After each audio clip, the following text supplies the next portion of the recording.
We've got an interesting case I came across of someone making up their own hyaluronic acid gel out of some powder that wasn't even, it was for topical use, and they're injecting themselves.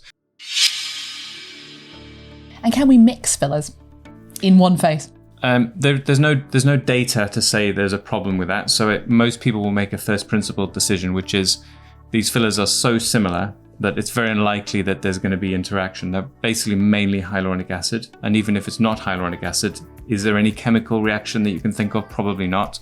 So without data, you make a first principle decision that is likely to be safe. I heard that there were some insurance companies said that you should wait a certain number of months. Yeah, I've heard people say that. Now, what we know from interviewing Dr. Master and from his studies, that if you ultrasound people even 3 years after, most people have got filler still in their system, even though they will say they can't see it. And I'm not surprised by this at all. That was my clinical experience long before I had the proof from Dr. Master, is that these fillers last much longer. So for me, it's not rational to say you should wait 6 months before you mix filler, because you probably should never treat that patient again if you want a clean slate with every patient and you want to only have one filler in their face. It's just not practical for most of us. If you happen to be one of these, and I have heard extremely well-known injectors saying they won't treat anyone who's had treatment elsewhere.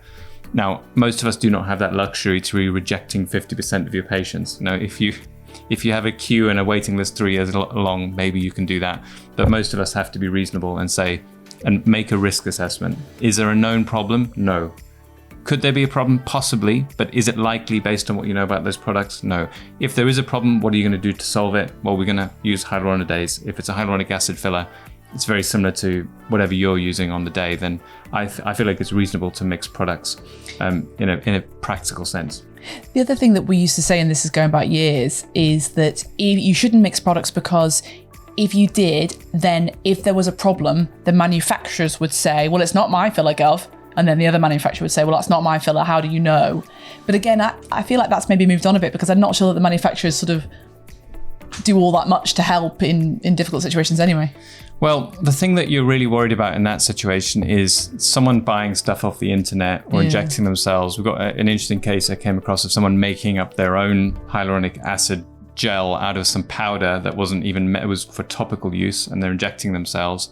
Now, if you're injecting someone who's done that, you have no idea what's actually in their skin, and you may get some sort of reactive process that's impossible to solve, that causes horrible nodules that are permanent, that start 4 months after you do your filler. So if there's that degree of uncertainty, if I met a patient who said, yeah, I've been making my own hyaluronic acid in the basement, but I'm sick of doing that, will you do it for me? I'd be like, sorry, because I have no idea what's in your skin.